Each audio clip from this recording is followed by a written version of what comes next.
Let me ask you something. Let's say you're a woman, you're a full-grown woman, and then you find out that your husband, before you guys were married, he's a very straight-laced guy, works on Wall Street's got all the accommodations, good school, good bank, all good car, all those things, savings and whatnot. It looks very good, clean cut. Anyway, you find out he used to be a famous foot porn model.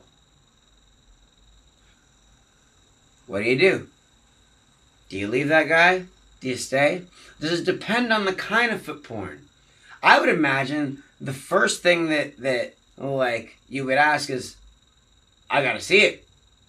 I gotta see this foot porn. You need to show me this immediately. I need to see this and stuff like that. I mean, obviously it's not bad. It's not like any sexually violating porn. It's not like anything like bad.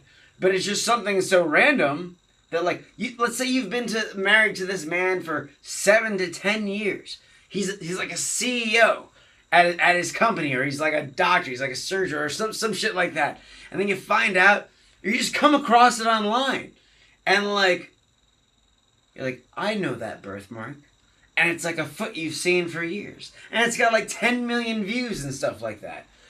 But like, what would be more disturbing than finding out that he's a foot model? Would be finding out that he's got a separate cash fund for all of his foot model money that he's been keeping from you for years. This motherfucker's been making at least like $100K a year of just undeclared fucking money from just fucking foot porn that you have no idea about. You've had fucking surgeries. You've had like kids' infections. You've had bills that needed to be paid. All sorts of things that he could have paid with this foot porn money that he just never bothered to tell you. And at the point in time, you're not even bothered by the foot porn anymore. You're bothered by the fact that he had a giant sum of money that he never told you about, that he could have solved all sorts of problems. For God's sake, you had a tumor in the side of your body. You had to start a GoFundMe account. Fucking hundreds of people had to rally around and have a candlelight residual just to pray for your life, all the while he's sitting on all this foot porn money, just watching you slowly die.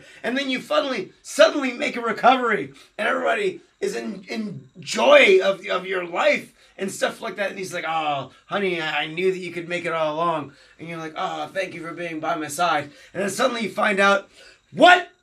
He had $500,000 in foot porn? Fuck this guy! I'll compose myself now. But, yeah. That would be a frustrating situation to be in. Very frustrating.